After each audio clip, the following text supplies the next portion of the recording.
kasing-kasing, alang lamang kanimo. Walay laing man nag-iya, ikaw lang Hesukristo. Tungod kay kining kinabuhi, imong gasa. Busa ang iyan lamang nga pagasimbahon ka. At tibuo kong kasing-kasing, alang lamang kanimo. Walay laing man nag-iya, ikaw lang Hesukristo. Tungod kay kining kinabuhi, imong gasa. Busa ang iyan lamang nga pagasimbahon ka.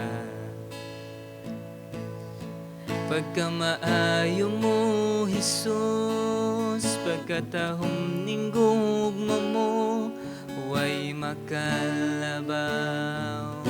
Sa tiunay kalipay ko, dalaygon ka, Jesus. Igabayaw ang ngalan mo, sa tibuo kong kasing-kasing, magapasalamaton ko.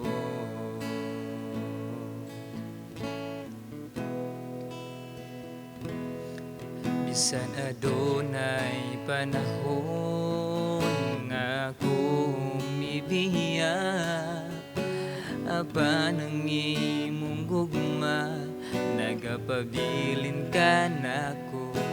Ang imong kahibulungan nga grasya, nagahatag og paglaom ka nako. Pagkamaayo mo, Jesus, pagkatahom ning gugma mo, way makalabaw. May kalipay ko, dalaygon ka, Jesus. Igabayaw ang ngalan mo, sa tibuo kong kasing-kasing, magapasalamaton ko.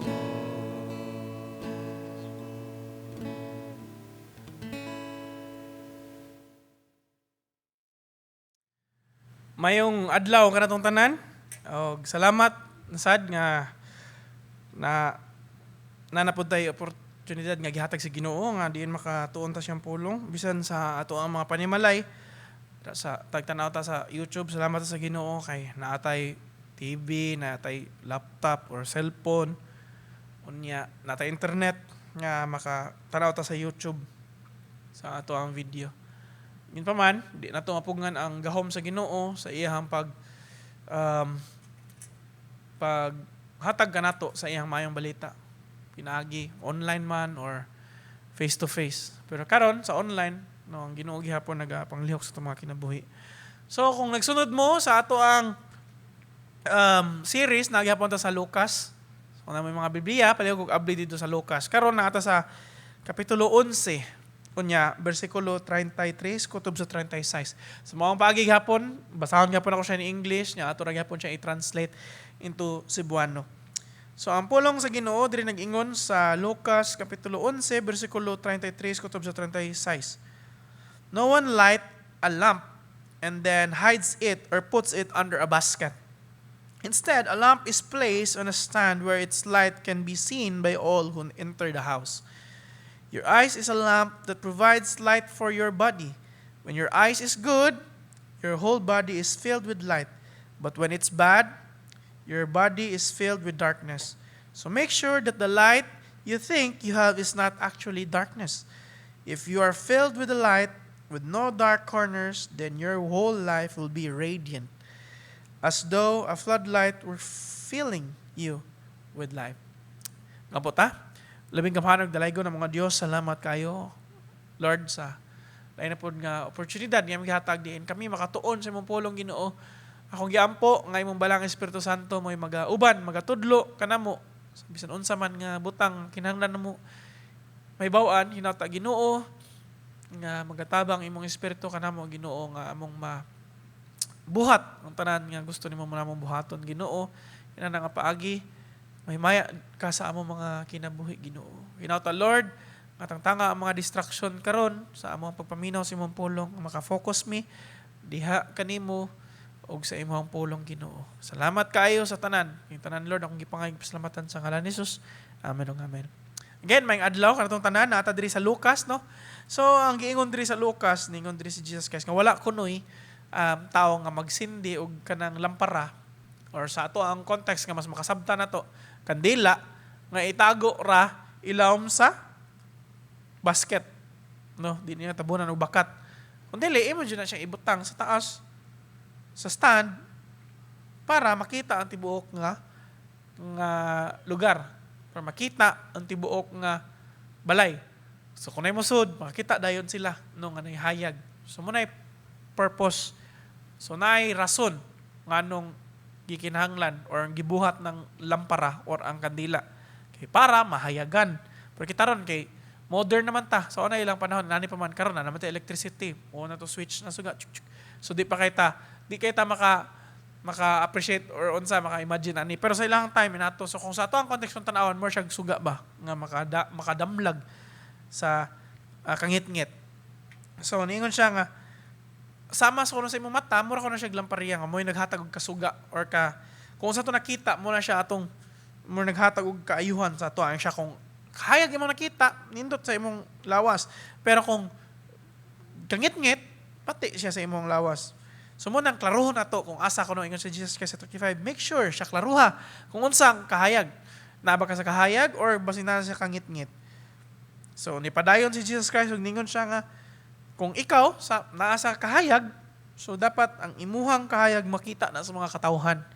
No. So sama sa iyang gingon nga wa di nimo taguan imong pakita. So ang pangutana karon nganong naabot man si Jesus Christ ani nga panultihon? Nganong niabot man si Jesus Christ ani nga passage nga iyan na magiingnan ng mga katawhan nga if sakto mo kung naamo sa kahayag dapat inyong kahayag mismo makita pod sa ubang tawo. Nganong naabot man si Jesus Christ ana? So balik ta at trust ta sa mga niaging passage. So kaning nga time si Jesus Christ mas murag medyo ilado na siya ani nga time no. Ngano man kay na siya mga milagro ang gipangbuhat.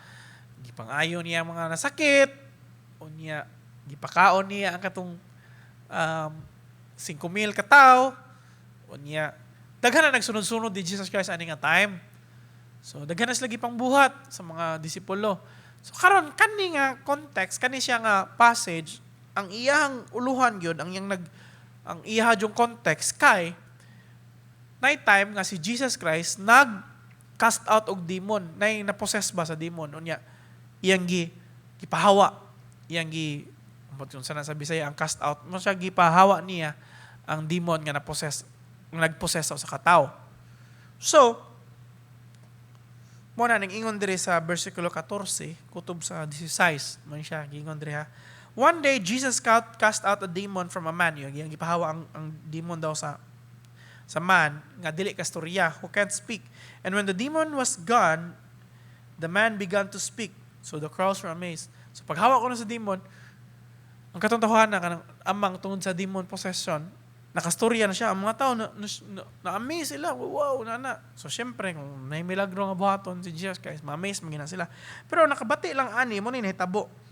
But some of them said, no wonder he can cast out demons. He gets his power from Satan, the prince of demons. Ingon siya, mo ko nung si Jesus Christ makapahawa ko nung sa mga demonyo kay ang iya ko nung gahom gikan ni Satanas nga mo ko nung prince or mo ko nung nagdumalag sa mga demonyo. Imagine na ha, sa kadugay na nilang sigsunod-sunod ni Jesus Christ, gipakao na sila, nanay mga kuan. Pero naging mga tao nga wa gihapon mo tuo ni Jesus Christ. So kumbaga ningon sila nga gikan kuno ni Satanas ang gahom ni Jesus Christ, di ba? Unya sa 16 ningon siya. Others trying to test Jesus Christ, ilang i-test si Jesus, ganahan pa sila matest pagid si Jesus Christ. Ingon sila, ilang gidemand si Jesus Christ to show them miraculous sign from heaven to prove His authority. So manang ganahan pa sila nga napagay milagro nga buhaton si Jesus Christ para ma-prove nila nga si Jesus Christ gikan gyud sa Ginoo. Pero unsa may gibuhat ni Jesus Christ, unsa may giingon ni Jesus Christ? Ambak ta diri sa 29 kutob sa 30. Iyang gi-illustrate sa life ni Jonah. Kung nakaibaw mo sa life ni Jonah, mo na siya ang katong propeta sa Old Testament, gisugo sa Ginoo nga mangsangyaw sa pulong sa Ginoo didto sa Nineveh o sa kalugar nga diin walay Kristohanon. Gisugo siya sa Ginoo nga moadto, pero kaibaw mo sa gibuhat ni Jonah, nidagan siya kay di siya ganahan. Lagot siya sa mga taga Nineveh, di siya ganahan ngadto musangyaw sa pulong sa Ginoo. So mo pagdagan niya, ni sakay siya barko mo tong natagak si giitsa siya sa mga tao kay siya may nakakosog bagyo. Gikaon siya sa dako nga isda. Okay, namdam na mo kinsa si Jonah, mo na siya katong gikaon sa isda o gibalik siya sa Nineveh. Karon sa pag-abot niya sa Nineveh, iyang gisgutan iyan ang gistorya ng mga tao about sa gospel. Unya ang mga tao nituo sa Ginoo. So mo na niningon si Jesus Christ. What happened to him? Iyang gipasabot si Jonah. Ingon siya, was a sign to people of Nineveh that God had sent him. Unsay nitabo ko ni Jonah, sinyales ko na sa mga tao sa Nineveh. Pero, di ba, kinamdo mo, nang ngayon sila sinyales noon, lahi na po nga milagro, buhaton ni Jesus Christ para ma-prove ko ng authority ni Jesus Christ. Ingon siya. Pero, ingon si Jesus Christ ini. Pero what happens to the Son of Man, ang iyang pasabot, iyang kagalingon, si Jesus Christ, ingon siya, will be a sign to these people that He was sent by God. Kung unsay mahitabo ni Jesus Christ, muna pagpakamatay nga ito sa cross. So muna pasabot. Pero ato makita na lang nga, kung milagro lang hisgutan, wala na ginagkulang si Jesus Christ. Yan yung ipakita sa mga katauhan. Unya, sa 32, ingon siya si Jesus Christ, the people of Nineveh, katong gisangyawa ni Jonah, ingon siya, ning repent sila. Nga islang pasahilo tungod sa pagsangya ni Jonah. So imagine, kaning usa ka tawo nga dili perpekto nga si Jonah nga nidagan palayo sa Ginoo, pagsangyaw niya mga tawo nituo. Pero karon ingon siya si Jesus Christ, ingon siya, now someone greater than Jonah, iya pasabot iyang kagalingon siya, mas dako ug mas labaw pa ni Jonah, muna si Jesus Christ, siya, ingon siya, naa karon, pero ang mga tao wala nangagpasahilo sa Ginoo. Imagine na, mga tao nituo ni Jonah, nga si Jonah dili ganahan mo sangyaw, pero si Jesus Christ nga ganahan mo sangyaw, iyang pakamatyan ng mga tao wala na hinoon. So, ang pasabot, dili tungod sa pag-message or sa mensahe or sa the way, pagkuhan, kung masgutay lang, pamayuhay lang mo sangyaw, grabe, si Jesus Christ good kumpara ni Jonah. Si Jonah, kontra gusto good to. Or kung milagro lang hisgutan, ginagkuwang si Jesus Christ. So, pasabot, nga ang ebidensya, klaro gid kaayo. Ang ebidensya, kung kinsa si Jesus Christ, klaro kaayo. So, ang mga milagro o ang pagtudlo ni Jesus Christ, klaro siya nga ebidensya nga si Jesus Christ mismo gikan sa Ginoo. So, na ebidensya nga klaro. So, dili problema ang ebidensya. So, sa ato karong panahon na, ma-relate sa ta. Ang ebidensya lang hisgutan, dili na problema. Kaya nga naman, daghan matag ebidensya. Butang ta history. Daghang mga katawhan nagsuwat para sa kinabuhi ni Jesus Christ. Kung imong tan-awon, manuscript ilang makita, unya ang gilayon sa kanang sa gitason sa tuig nga nilabay, dili kising yung layo kaayo. Duol ra siya sa pasabot. Duol sa pasabot, kung mas duol, mas tinud-anay. So daghang kay manuscript, maabot og pila ka thousand nga naghisgot about ni Jesus Christ. So mga gipang suwat og mo nang gi-compile na himong Bible. So, usa na siya ka-evidence nga makita nga tinud-anay si Jesus Christ. Kaya naman, part siya sa history. No? Kaya naman, mga tao nagsuwat man about niya. Good ta. Imagine na, natay mga historical nga mga gipang tanaw nga mga tao. Like for example, Alexander the Great. Or, buta na to sa, ato ang context diri sa Pilipinas. Kinsa man atong mas, sige, buta na to si Emilio Aguinaldo or si Andres Bonifacio. Di ba? Ano nakaibaw mo ta nila? Tungod, kaya na nagsuwat sa ilang life, Jose Rizal. Nga naman, na nagsuwat sa ilang life, o gato nabasahan. Ito tawa, nito uta nga naman, kaya na nagsuwat. Nagtanaw silang kinabuhi niya, gisuwat nila. So, anong panahon, ang tawag nila na sa English kay scribes.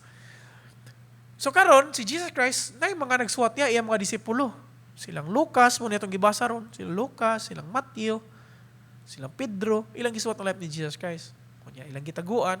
Kaning mga scroll pa man na sa una, di man na to libro na to aron. Scroll, ilang gitaguan, unya nakitaan, ibasa, gi-compile, daghan kayo, copy. Laay daghang tao nagsuwat about ni Jesus Christ. So pasabot part gid sa history. Muto maganitag ni Andres Bonifacio or ni Emilio Aguinaldo nga usa ra ka book or duha ra ka book ang nagsuwat nila nga manuscript ato makitaan. Kana na ba Jesus Christ ka libo-libo, di ba? Ang ebidensya na adra. So dili pasabot kuwang ebidensya na agid ang ebidensya nga tuwa lang kuwang sa pagtuong. Ano man, muna ito hisgutan karon. Muna ito hisgutan unya. Ganong, wa maghihapon na miss man nila. Ganong wa magid nila nakitaan kung or wa nila nasabtan kinsa si Hesus Kristo.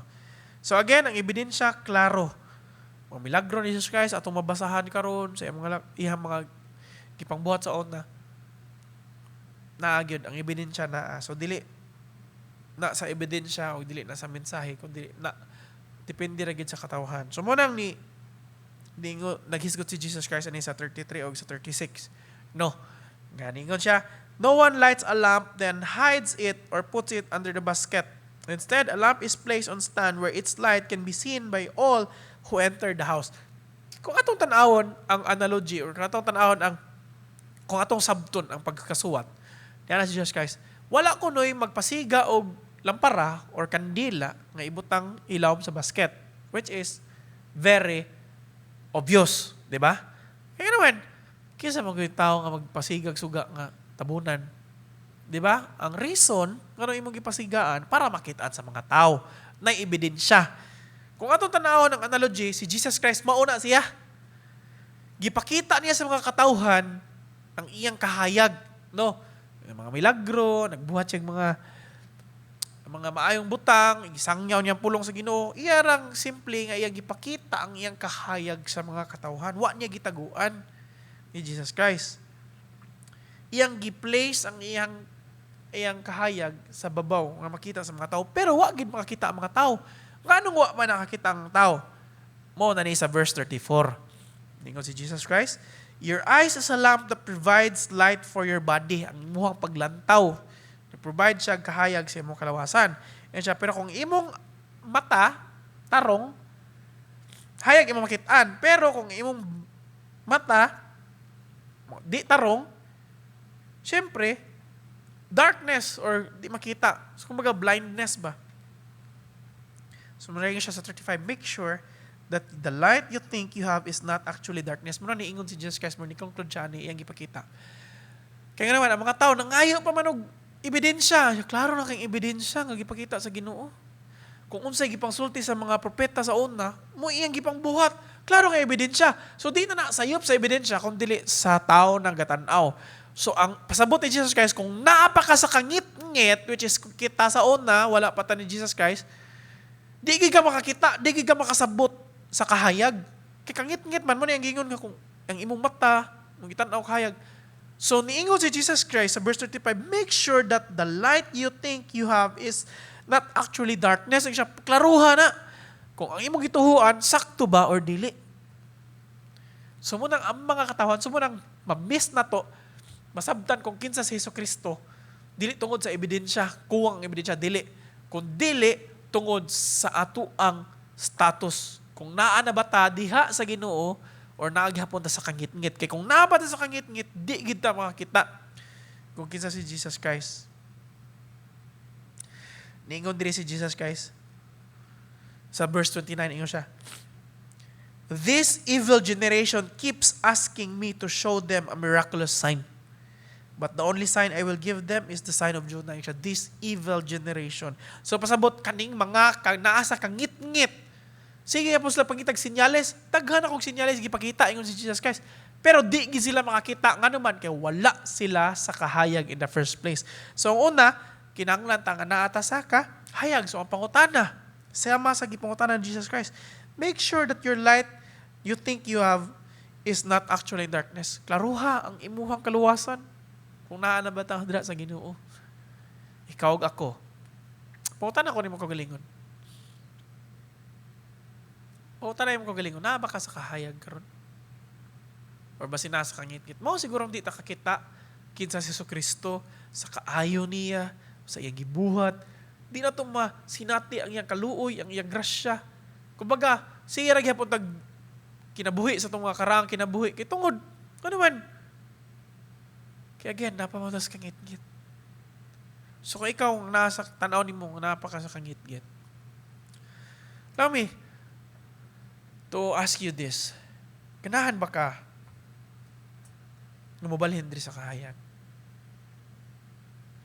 So kung ganahan ka, usar gid ang rason nga gibuhat sa Ginoo nga niari siya di sa kalibutan, mao ang pagpakamatay sa mga katao.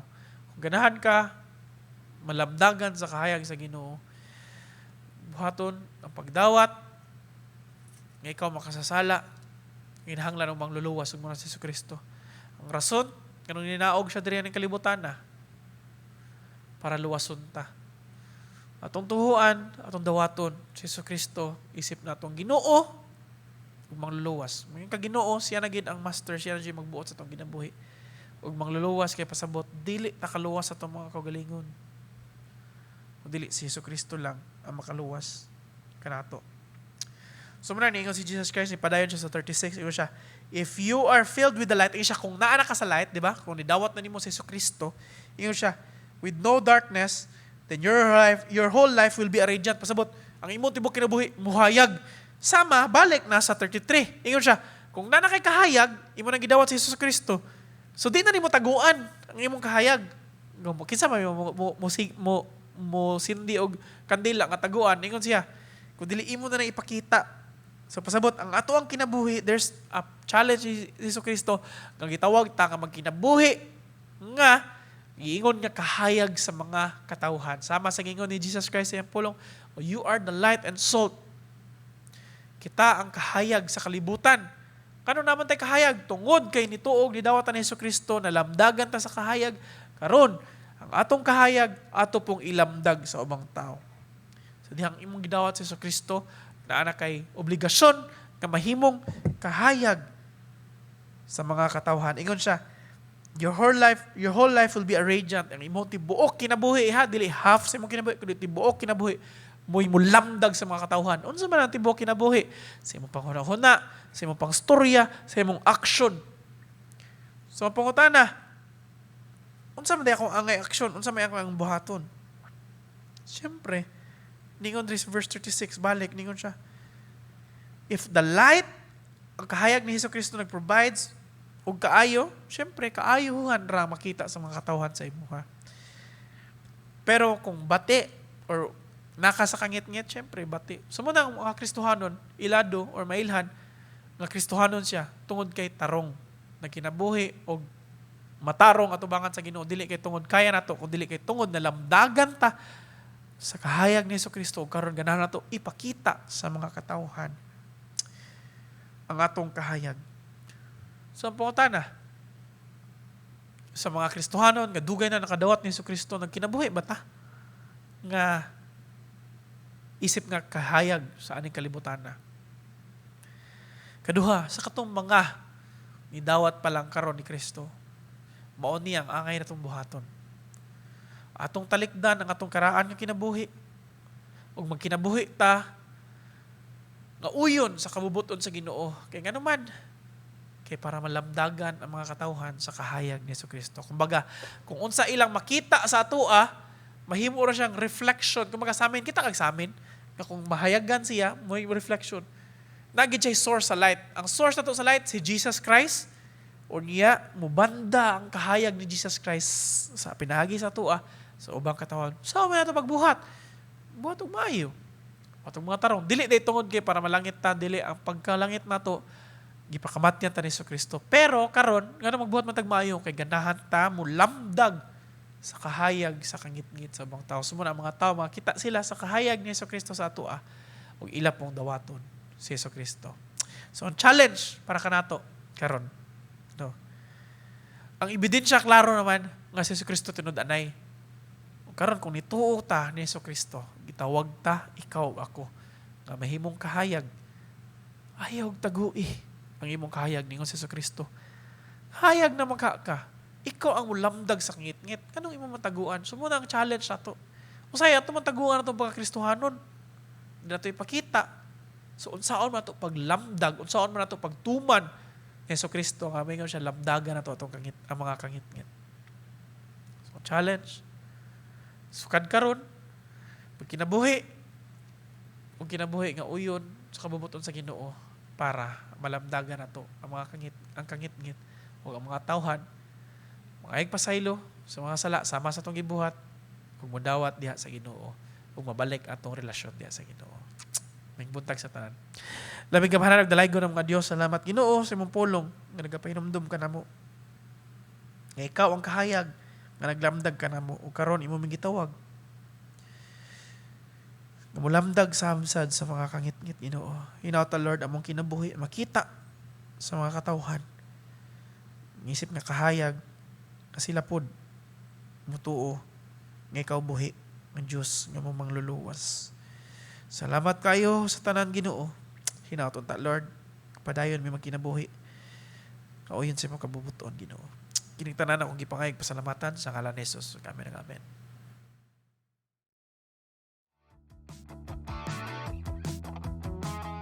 Join our regular Bible study groups on Tuesdays and Sundays, 8 to 9 p.m.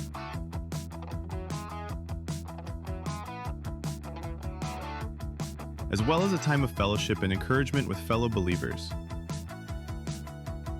Whether you've got a toddler, a grade 4 to 6 adventurer, or a grade 7 to 12 teen, our Sunday school has a spot just for them. Drop in at 10 a.m. to see classes where every age learns, plays, and grows together. Let's honor God by supporting His church. Kindly use the box at the back for tithes and offerings.